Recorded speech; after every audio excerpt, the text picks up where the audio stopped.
to correct some of the errors or omissions of the prior administration in providing families with relief. I just want to touch on a couple elements that are in that executive order to give you a sense of what we're talking about. On the issue of food insecurity, which is a growing crisis in America of hunger. Nearly 30 million Americans last week said that they didn't have enough food to put on the table. So the President will ask the Department of Agriculture to consider taking immediate steps to provide nutrition assistance to hard-hit families. First, by increasing pandemic EBT benefits by about 15%. This is the program that is aimed at supporting families who traditionally rely on the school lunch program to provide meals to millions of kids through their schools. So in the pandemic EBT program provides direct assistance to families to cover those costs. But the way it is being implemented today doesn't get to the full costs necessary. So with these changes, an eligible family with 3 children would get about an additional $100 over 2 months to help pay for food. Second, increasing the SNAP benefits, emergency SNAP benefits for as many as 12 million low-income Americans. This is the core program targeted at preventing hunger in America. And these changes, again, for a family of 4 would mean about a 15 to 20% benefit increase. And third, revising the Thrifty Food Plan, which is really the basis for determining the SNAP benefits, is out of date and needs to be updated to better reflect the cost of a healthy diet. Another element of this executive order is to promote worker safety. And here, President Biden will ask the Department of Labor to consider clarifying that workers have a federally guaranteed right to refuse employment that would jeopardize their health. And if they do so, they will still qualify for unemployment insurance. This is a common sense step to make sure that workers have a right to safe work environments and that we don't put workers in the middle of a pandemic in a position where they have to choose between their own livelihoods and the health of they and their families.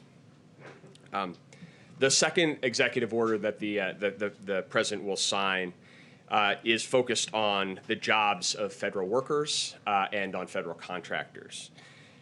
He will direct his administration to initiate a process starting today that would allow him within 100 days to issue an executive order requiring federal contractors to pay at least a $15 minimum wage and provide emergency paid leave to workers.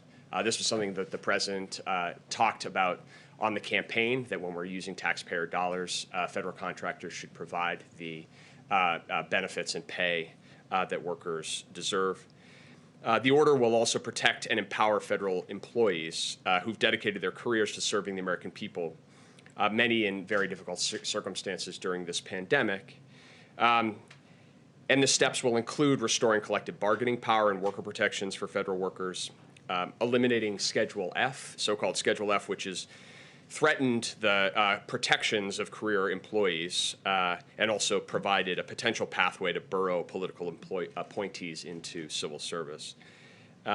And also promoting a $15 minimum wage by directing the OPM, the Office of Public Management, to develop recommendations to pay more federal workers at least $15 an hour. Finally, just one final note, in addition to the executive orders that we'll be issuing today, we will be focusing on another key priority of the President and the Vice President, which is equitable relief to small businesses.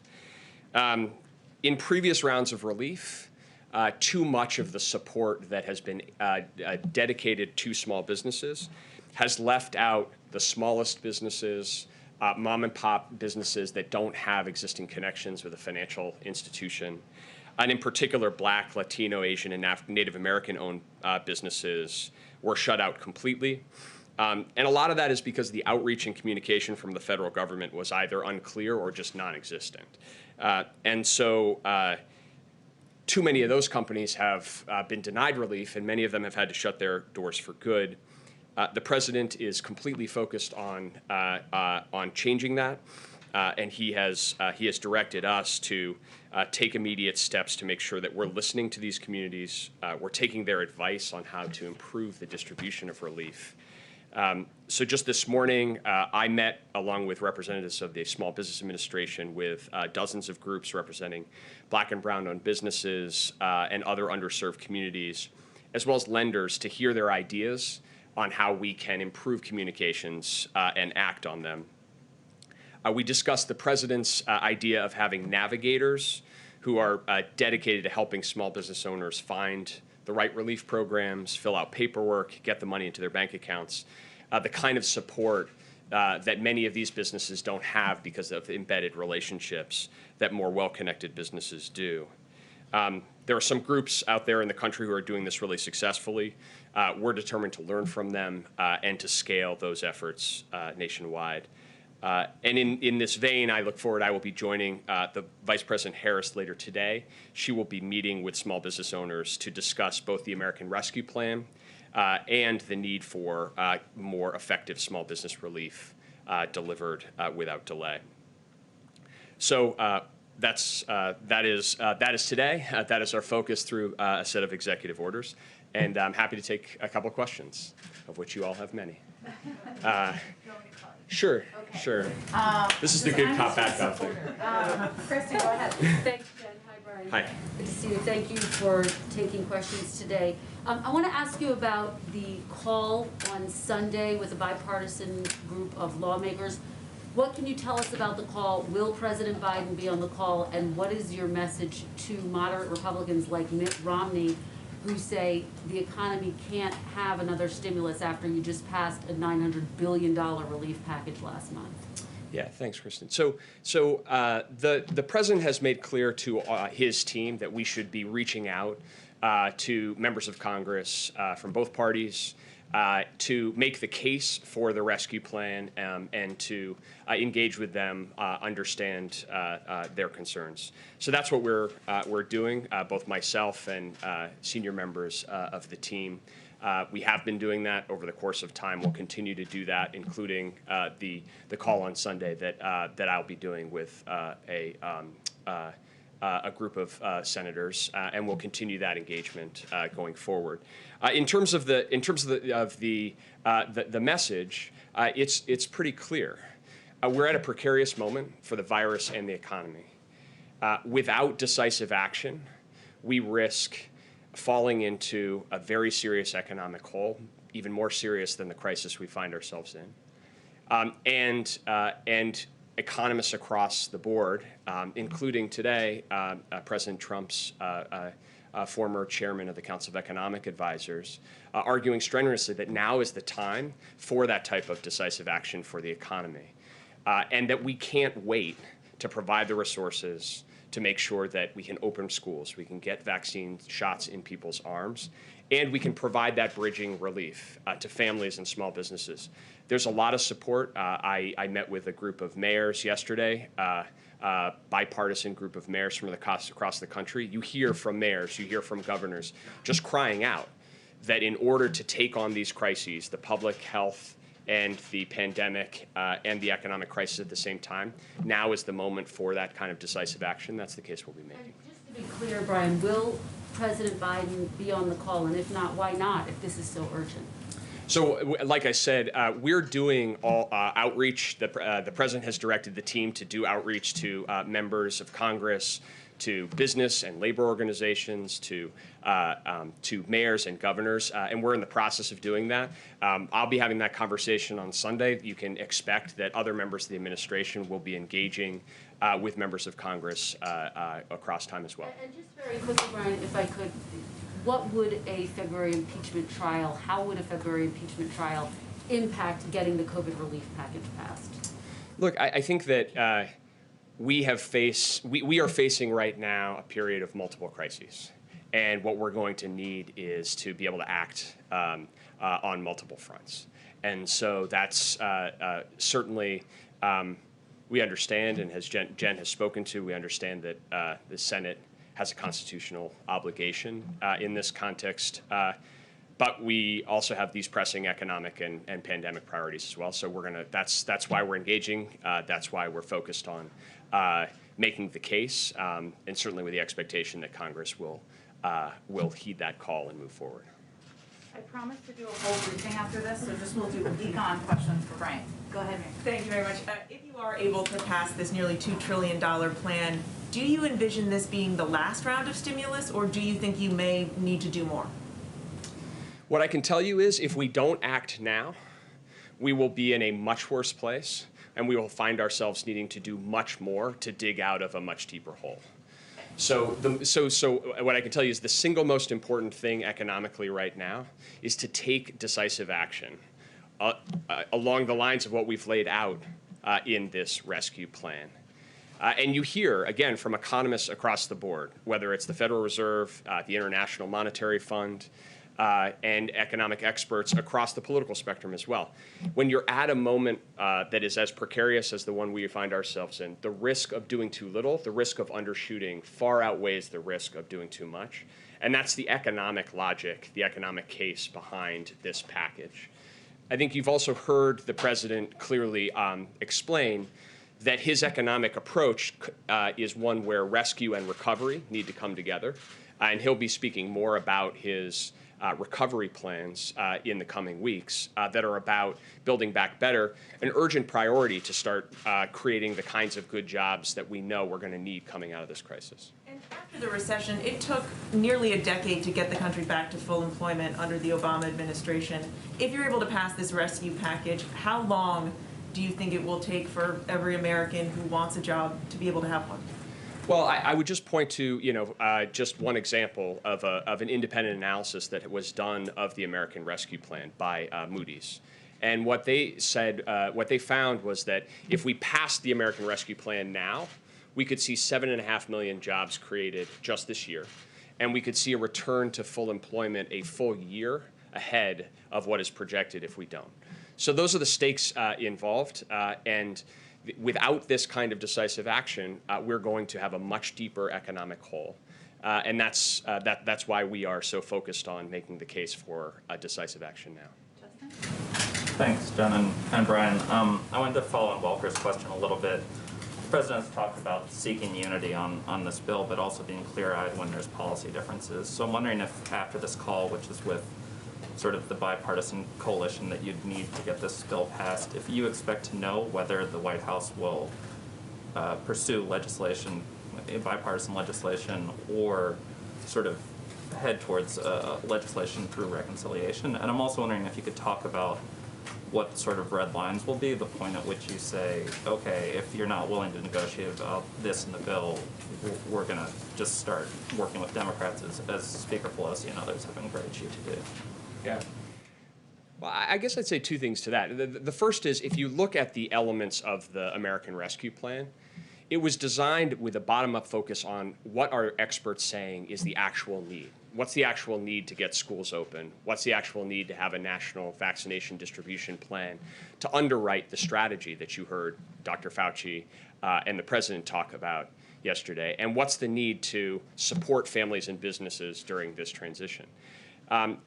And the second thing is that as a result of that, I think we're seeing a lot of support. As I said, bipartisan mayors, bipartisan governors, business organizations, Chamber of Commerce, Business Roundtable, economists across the board saying this is an appropriate response to an unprecedented economic circumstance. So that's the approach that we are taking, and that's the perspective that we are bringing here. And I think that we are heartened to see that kind of support. And that's the conversation that we're going to have with members of Congress, be they Republicans or Democrats, including looking at where we are, where we've come over the last year, and the lessons we've learned. That without decisive action, we know the consequences. And so now is a moment not to undershoot or to wait and see. Now is a moment to act. Right. I guess my question is, I think a lesson that a lot of the President Obama and others have talked about from the ACA fight was continuing to court Republican support beyond a point of it being productive. And so I'm wondering for you guys, what is the decision point going to be where you you might have Republican mayors, but it doesn't look like you have Republican senators right now. At what point do you say this is no longer worth kind of pushing forward? We're making the case. We are engaging. We're having conversations. We're listening. And we are also focused on the urgency and the need to act. And so, what I can tell you is that's where the president's focus is. That's where the vice president's focus is. That'll continue to be our focus. Is we want to we want to engage and we want to act, and that's going to be what guides us here. It's going to be the last one, but Brian will come back. Thank you for doing this, Brian. Back to the point of the objections of some of these Republican senators who have already spoken out. They say they just passed $900 million or so at the end of the year. Most of it isn't even out yet. How do you know, if that money hasn't gotten into the system yet, that you even need to release more at this point? Why move ahead with a $1 trillion plan if the $900 million that's already been approved hasn't even gotten out there? Sure. Well, first of all, we waited for 6 months or more before Congress acted, and so really a lot of what that $900 billion was doing was filling a hole in the second half of 2020 that desperately needed to be filled, and so this is not an issue of Congress acting too much. It's an issue of not acting enough. And the second is, if you look at the components of the $900 billion, again, we could go line by line, but these are resources that are either already out the door or are addressing economic challenges or public health challenges that were in the rearview mirror.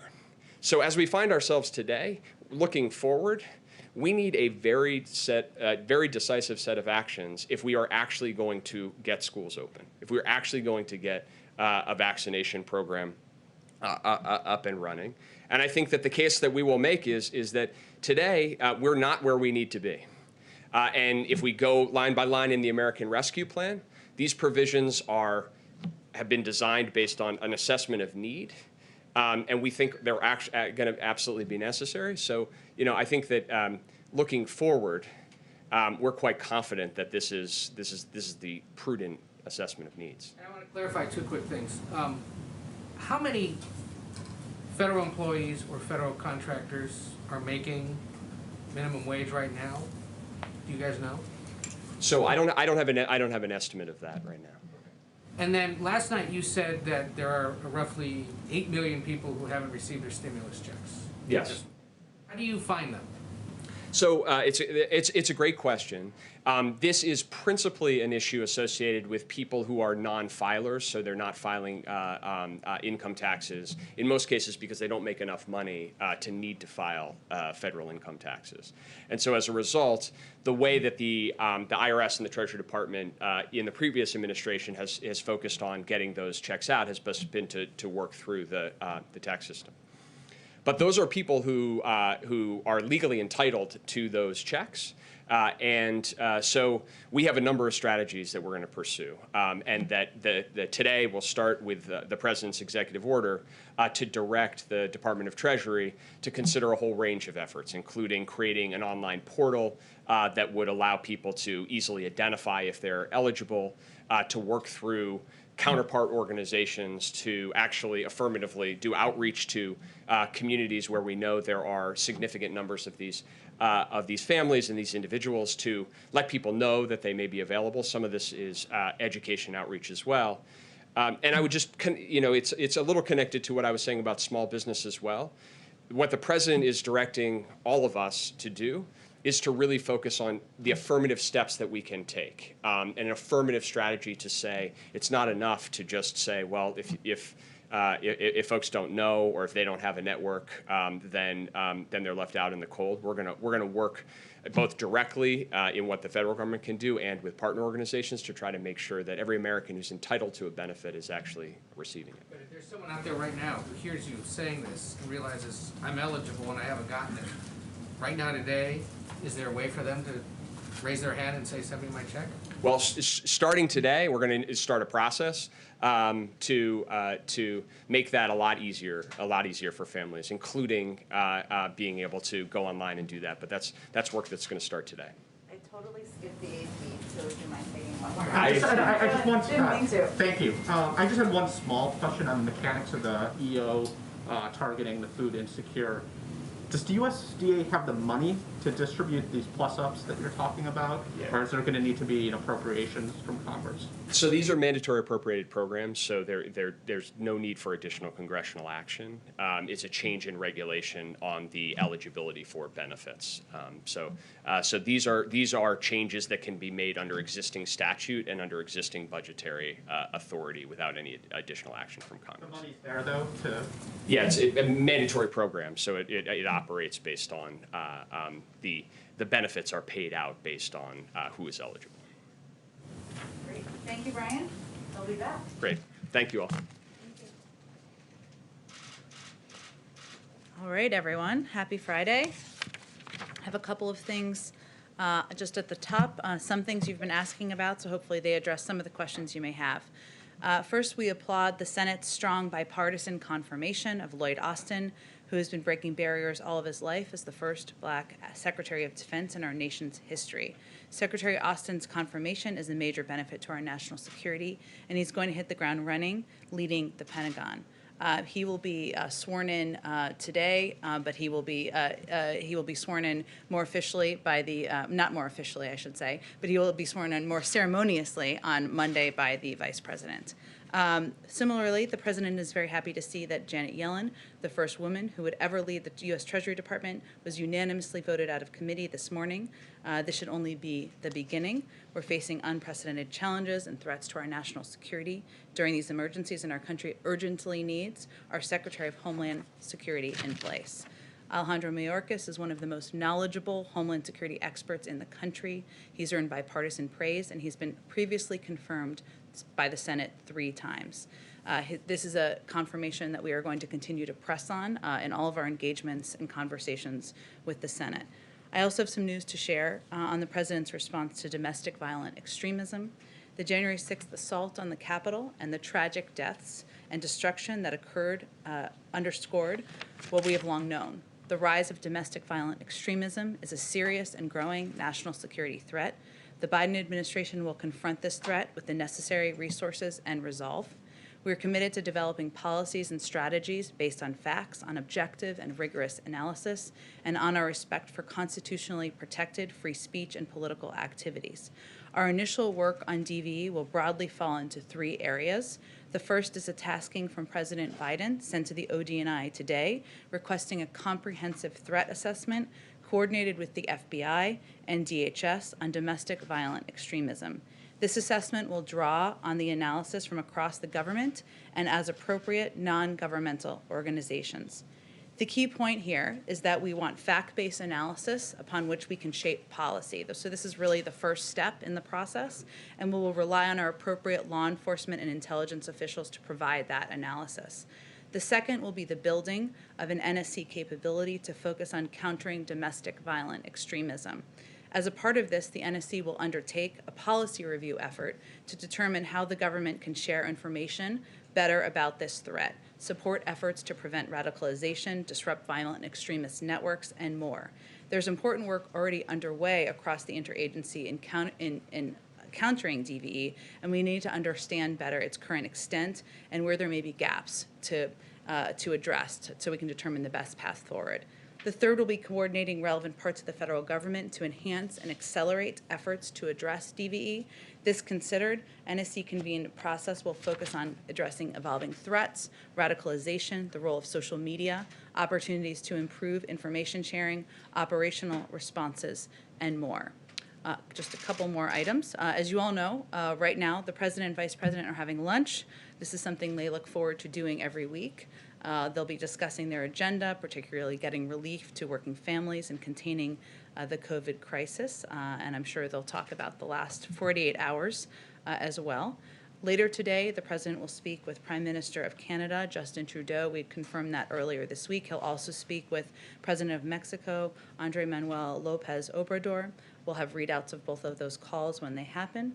Yesterday evening, the First Lady held a virtual event to honor and show gratitude for the hard work of educators across the country, especially during this difficult time of COVID-19. She was accompanied by the presidents of both the American Federation of Teachers and National Education Association. Over 11,000 educators attended the virtual meeting. Today, she will tour the Whitman Walker Clinic in Washington, D.C. to highlight and promote support services for cancer patients and caregivers. And while I know that was in our guidance, we want to use this platform here to also share with you information about both the Vice President and the First Lady moving forward. One more item as well.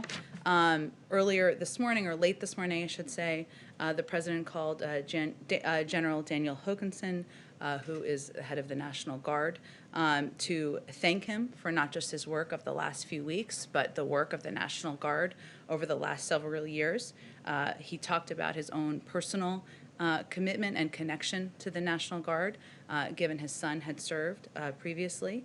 And he offered assistance, any assistance needed of both the government, but also on a personal level, and asked him to reach out if there was anything that he ever needed. I will stop there. Just a few updates. So, Amar, why don't you kick us off? Thank you. I know this has been asked of you several times, but now that there is a impeachment trial imminent, does President Biden have a opinion on whether former President Trump should be convicted? And then secondly, with how this is going, you're now getting a little bit of momentum on confirmations. You have all that you need to get going on coronavirus, on the economy, and so forth. Is this just going to slow everything down? And does it also take away from the ability to unify? Well, first, remarkably, at this moment in history, we have some recent precedent of the Senate conducting an impeachment trial while also doing the business of the American people. And when the trial was being conducted last January, there were also hearings that were happening nearly on a daily basis, and we expect that type of work to continue. I'll also note, purely on an operational level, the House can also proceed and continue to do the work on the American Rescue Plan, move that forward, and we certainly expect and hope that they will do that. But what the President's view is what cannot be delayed through this process is his proposal to get relief to the American people at this time of crisis. So he's confident, he remains confident after serving decades in the Senate that the Senate, members of both parties can walk and chew gum at the same time and can move forward with the business of the American people. Does he believe that former President Trump should be convicted? Well, he's no longer in the Senate, and he believes that it's up to the Senate and Congress to determine how they will hold the former president accountable and what the mechanics and timeline of that process will be.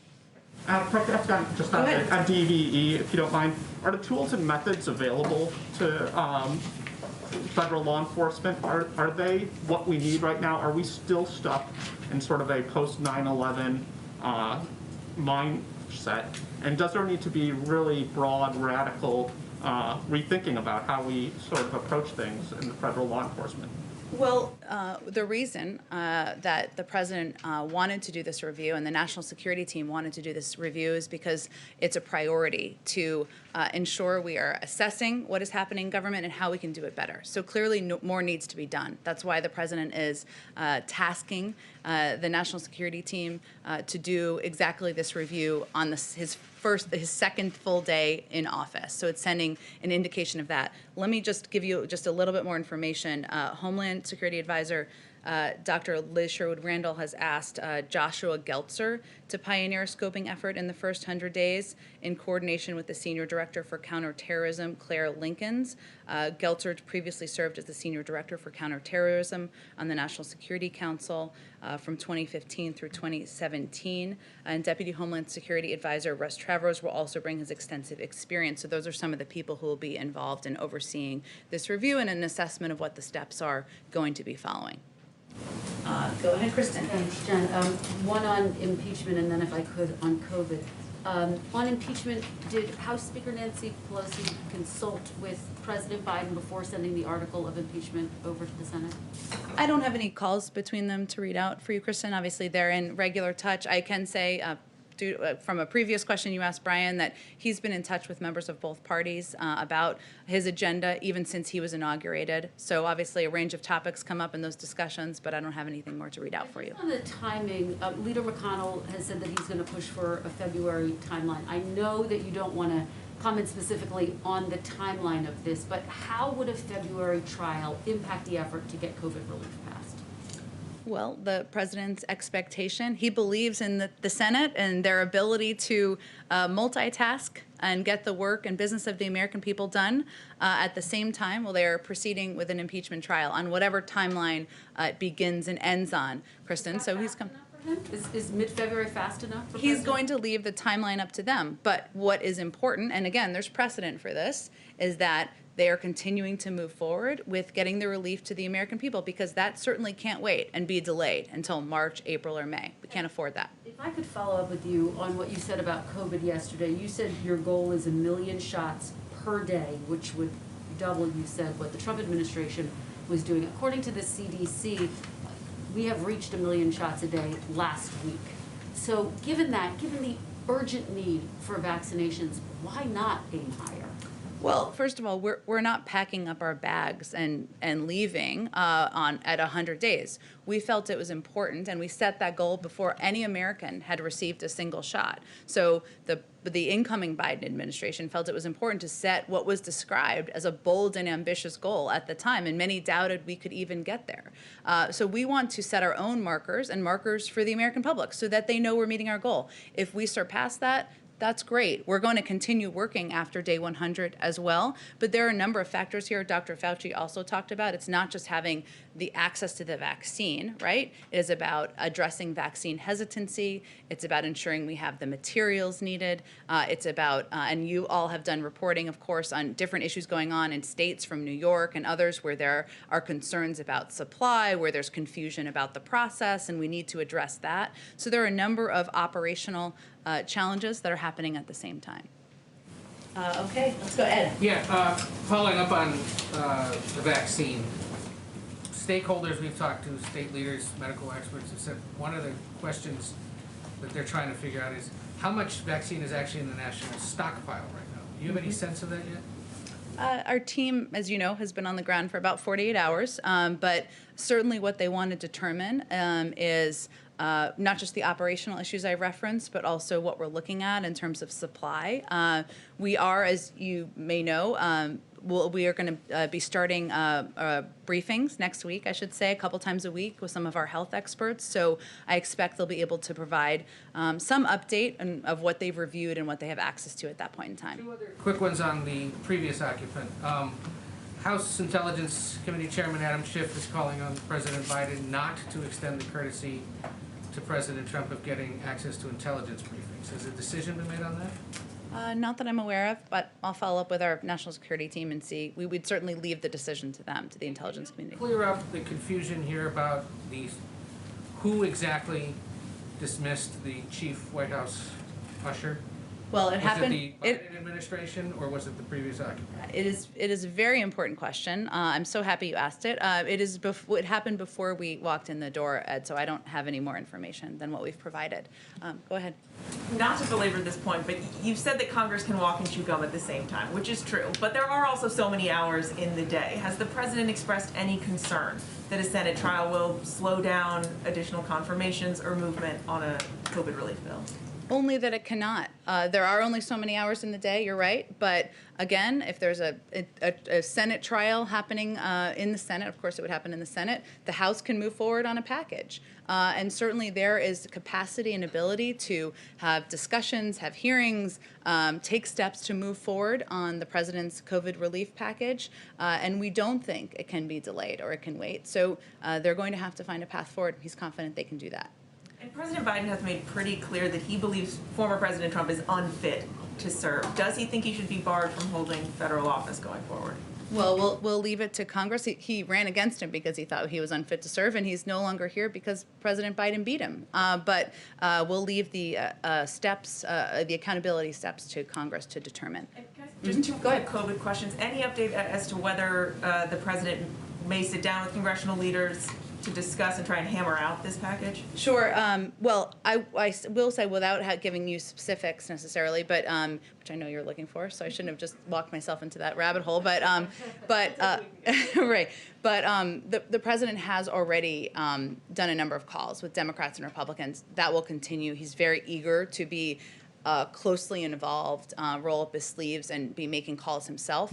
I don't soon, but I don't have an update on any meeting. I will, though, just add, just for context, I know the reporting, thanks to your reporting, I suppose, about the meeting this weekend kind of got out there, and obviously Brian confirmed it. There are a lot of meetings happening at one time with a lot of different officials, so I wouldn't see that as like this is the negotiating tool. That is one of many engagements and one of many discussions that the president, the vice president, senior members of the White House team are having and are ongoing. And as outlined right now, is he confident that you have enough Democrats on board with this plan to pass this?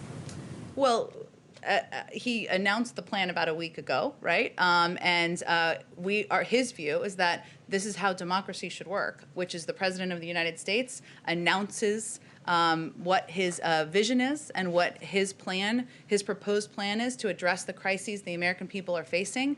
Then there are ongoing discussions with Congress. They like some pieces, they don't like other pieces. You all have seen Democrats like many pieces, Republicans even like some of the pieces too, and he's had those encouraging conversations. But the final package may not look exactly like the package that he proposed. That's okay. That's how the legislative process should work. Go ahead, Justin. Thanks, welcome back. Thank you.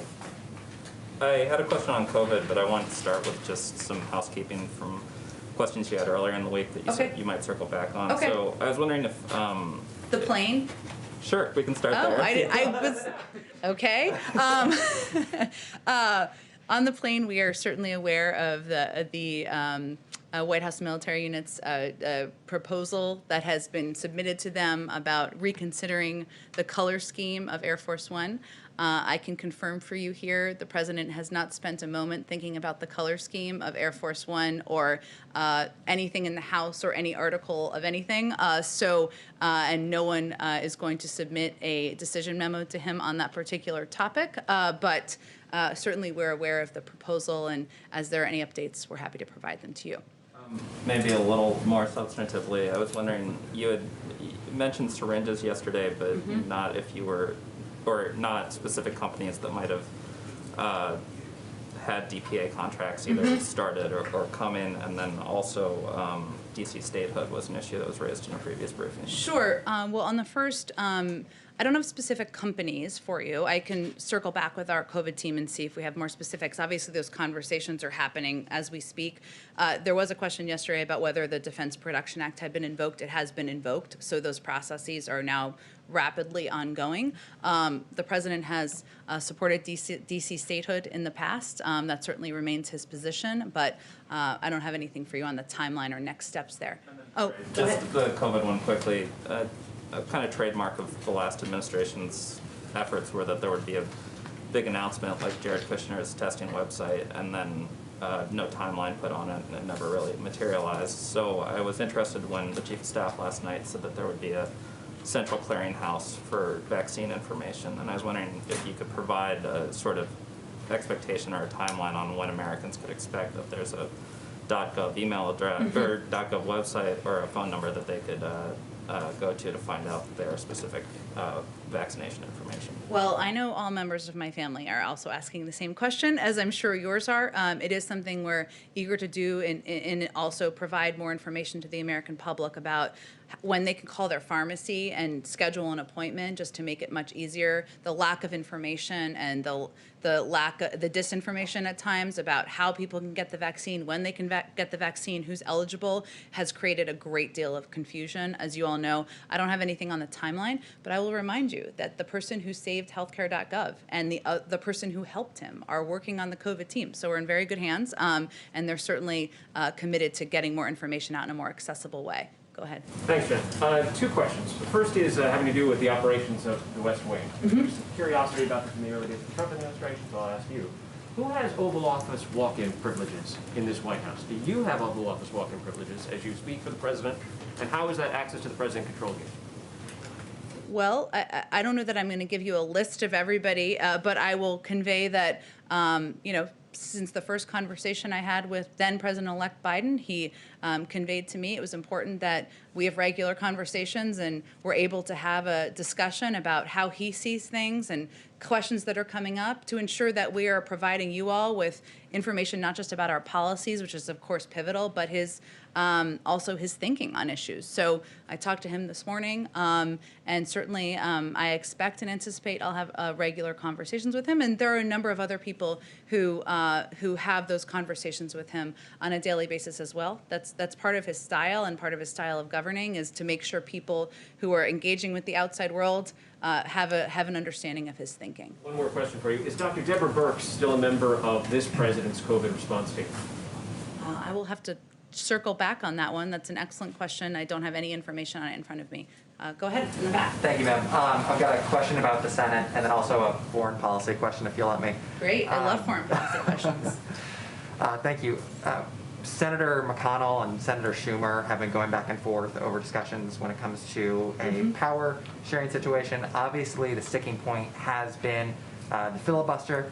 Are you concerned that those negotiations could potentially delay the president's legislative agenda, his nominees, and then also, does the president still oppose overturning the legislative filibuster like he did in that interview with the New York Times?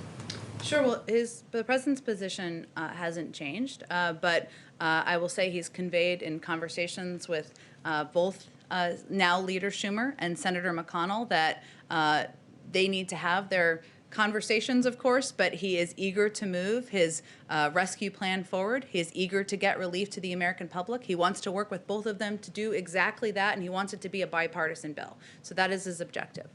So his position hasn't changed. He opposes overturning the legislative filibuster? He has spoken to this many times. His position has not changed. And then the previous administration, on their way out the door, declared that China's human rights abuses against Uyghur Muslims were, quote, crimes against humanity, and, quote, a genocide. Does the president agree with that determination, and will he keep it? Well, I know that our Secretary of State is just about to get confirmed, or so Senator McConnell tells us, and I'm sure he will be reviewing. I know he will be reviewing a number of the decisions and assessments that have made. Obviously, the president has spoken before to the horrific treatment of Uyghurs, but I don't have anything more for you on it. I can check with our national security team and see if we have a more up-to-date statement. Go ahead. Hi, just a couple of quick follow-ups. The USDA aid for families that depend on schools to feed their children, that is $100 for 3 children every 2 months. I mean, is that too little, too late? What more are you thinking of doing? Well, first, I will say that the executive actions, and this is something when we were discussing this with the president earlier today, are just part of his effort to bring relief to the American people. His priority was overturning a number of the detrimental steps that the Trump administration had taken, and to take steps that he can, through executive authority, through the review of the legal team, to bring that relief. But he has also proposed this large package, as many of you have pointed out to all of us, to bring additional relief. And he wants to work with Congress to build on the executive actions, to take a bipartisan approach to making sure we are that kids have food to eat, that people who don't have jobs have the relief they need, that we can get the vaccine out, that schools can reopen. Those are all priorities of his, but his big focus is on doing that in a bipartisan way with Congress. And there was this other detail mentioned about the $15 minimum wage, and I know Brian spoke about federal contractors. But the issue's obviously faced a lot of opposition in Congress over the years. Is President Biden planning to speak to Senator Schumer to bring the bill, the legislation that the House passed on $15 to the Senate? I mean, how does this broadly help workers around the country? Well, again, this is just one part of his step to provide relief to the American people. There are many federal contractors, of course, serving the government, and he felt it was something that was not just right to do, but something that was necessary to do. But he has proposed a significant relief package, a package that will provide assistance to many, many Americans, and he will continue to advocate for the $15 minimum wage moving forward. There's no question about it. Go ahead. Thank you very much, Jen, and I'd like to focus on vaccinations. There's arguably something that the federal government can do in this front. In New York, there is a looming train wreck that's actually happening today. Governor Cuomo and Mayor de Blasio say that they're going to be running out of their batches of first doses of the vaccine today. They don't expect to get more until Tuesday, so there's going to be a 3-day gap. Is the federal government and is President Biden going to do anything to prevent that? Well, we've asked the CDC to look into exactly this issue and see what can be done. I don't have any update beyond that, but certainly we don't want any states to run out of access to vaccine. We are hopeful that in the weeks ahead, as we get our sea legs here and our team starts to operationalize engagement with governors, engagement with local officials, to provide them a greater understanding of supply, of what we are going to have access to in a time frame that's farther in advance, that we can avoid situations like this in the future. But we've asked the CDC to look into what's happening. Follow up on that. There's arguably a way that the federal government could just basically flip a switch and help alleviate some of this problem. New York City says it has 65,000 doses that are reserved for a second shot. Is the federal government considering allowing those to be used for the first shot so that there is not this 3-day gap of first shot vaccinations? Well, as you know, in the past, we have advocated for releasing additional access from the reserves, but we have really deferred to health and medical experts. So that's why we have asked the CDC to look into what the options are. So you've asked the CDC to look into this, so there's... Well, to look into, to have the conversation with officials in New York and to look into what is possible. But I don't want to get ahead of them. We want to lean into health and medical experts to make the decisions. Go ahead. Thanks, Jen. One of the executive orders that was signed yesterday requires that international travelers quarantine or self-isolate. Is the administration going to do anything to enforce that rule, or is it mostly an honor system? And then on coronavirus, one more. Has the president considered establishing any sort of national memorial to memorialize those people who died from coronavirus? Sure. Both are excellent questions, and the first one I should have information on, but I'll have to follow up with you on both of them. I'm not aware of a discussion about the second piece, so that's an interesting idea, and I will bring it back to people and see if there's more to say. The immigration bill, has the president got a sense of any feedback on the immigration bill that was sent to the Hill yesterday? And is there an overall timeline for when he'd like to see that moved?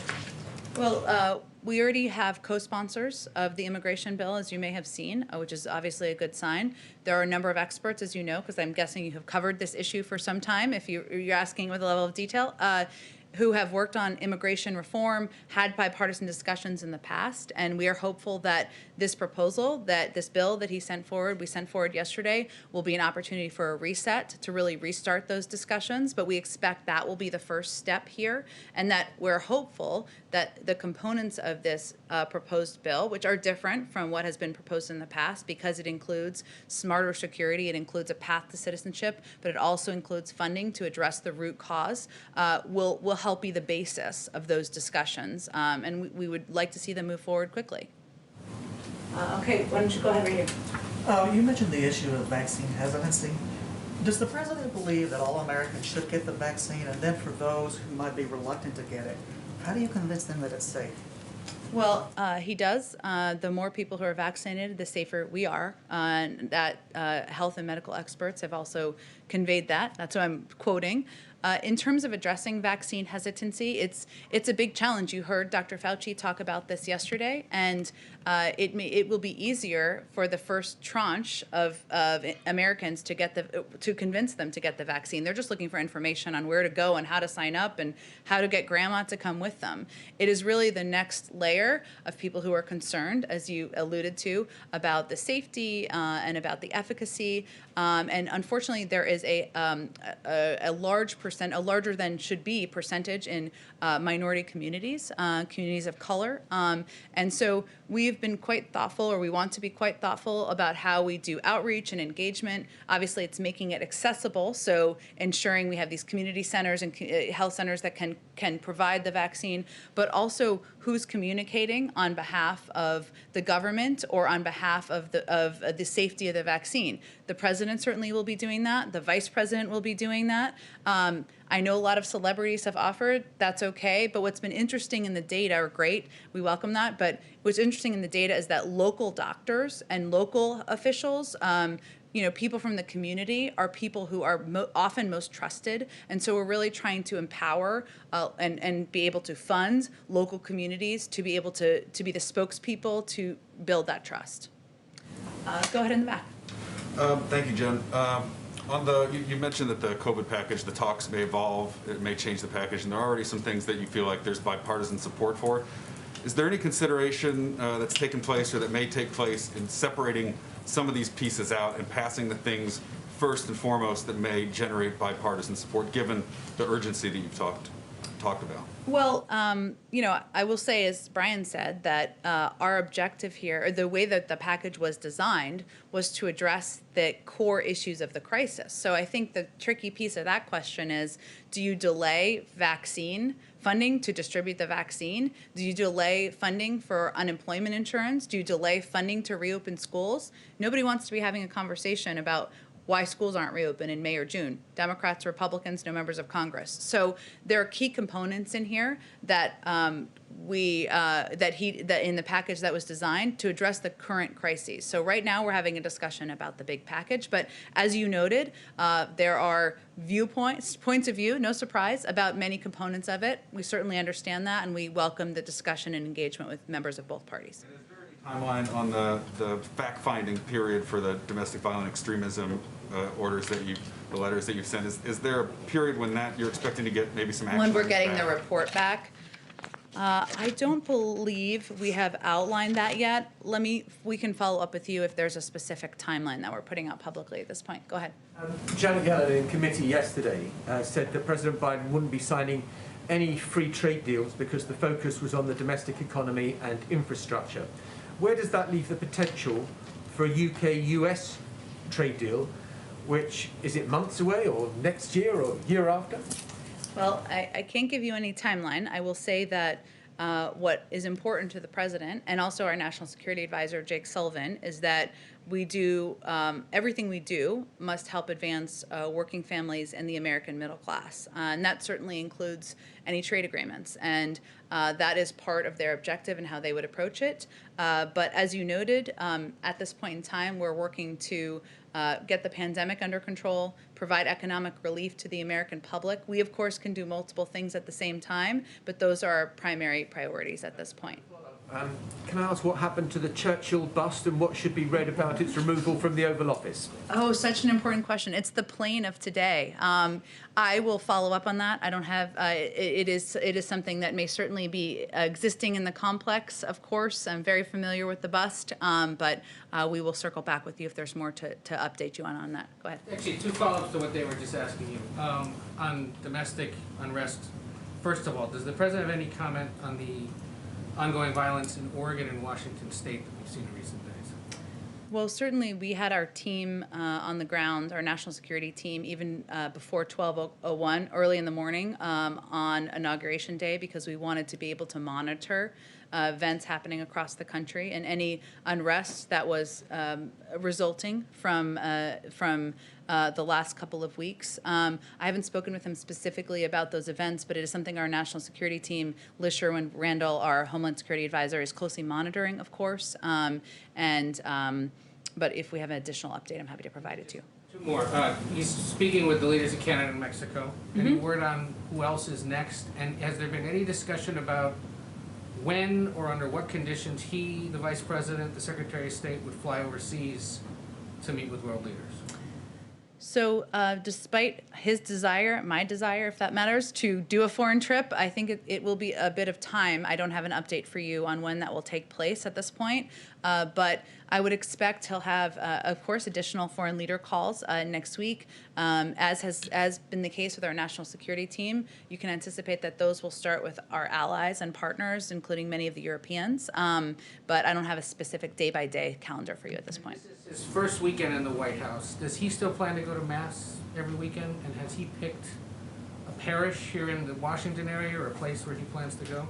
Well, his faith is certainly quite important to him, as you know from covering him, and I would expect that he attends church, continues to attend church very regularly. He has not selected a church yet, but if and when that happens, we'll certainly keep you updated. Let's see, I haven't taken the, go ahead, all the way in the back. So Japan is planning to host the Tokyo Summer Olympic Game in 6 months, but they have not made a final decision if it will go on as planned or be cancelled because of the pandemic. So does the White House expect to be a game on as planned, or is President Biden confident to be a safe Olympic game in Tokyo? And does he feel safe to send the Chief USA members to Tokyo this summer? Well, as a big Olympics fan, I'm certainly looking forward to it. But I have not talked to the president or our national security team about plans for this summer or the games. So we'll have to take that question too and circle back with you. But did you have another one? Maybe I can get another one. Yeah. How about the President Biden's Indo-Pacific policy? I'm talking about Japan and North Korea. I understand Mr. Sullivan just talked with his Japanese counterpart. But what is U.S. policy on Japan? Well, U.S. policy on Japan as it relates to North Korea? Both. Okay.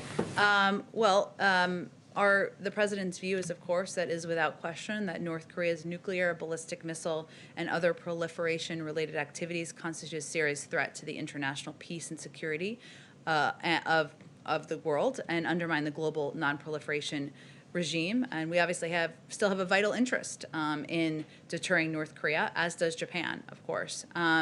We will adopt a new strategy to keep the American people and our allies safe. That approach will begin with a thorough policy review of the state of play in North Korea in close consultation with South Korea, Japan, and other allies on ongoing pressure options and the potential for any future diplomacy. So I will say we will, as we have historically, the United States will work closely with partners in the region to determine a path forward and work together on deterrence. TPP. Is President Biden considering to rejoin the TPP, Trans-Pacific Partnership? Well, again, I think, President Biden knows TPP wasn't perfect and believes we need to make it stronger and better.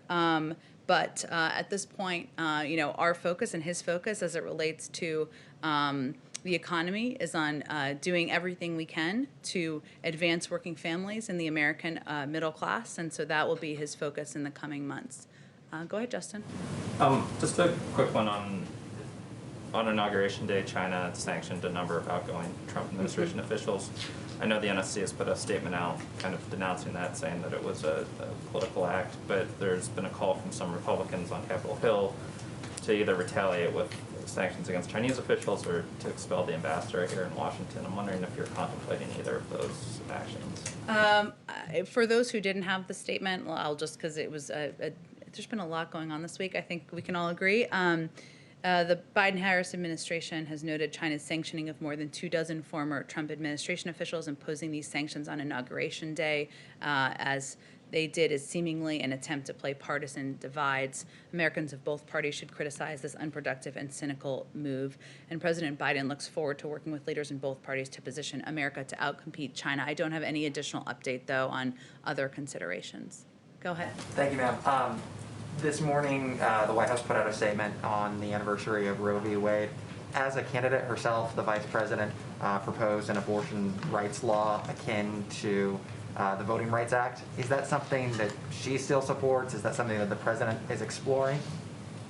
I don't have any update from the vice president's policy. Obviously, her policies are the policies of the Biden-Harris administration, and the statement today speaks to those policies. Oh, we have ventured to get you a week ahead, and I promise that we will do it in the future, but we don't have any really detailed specifics to share with you at this point in time, other than the president will not be leaving the DMV, I can assure you, next week, and he will continue to sign additional executive actions and engage with members of Congress. We will have a more detailed schedule, but we're still ironing out all the specifics. Thank you, everyone. Let's do this again on Monday.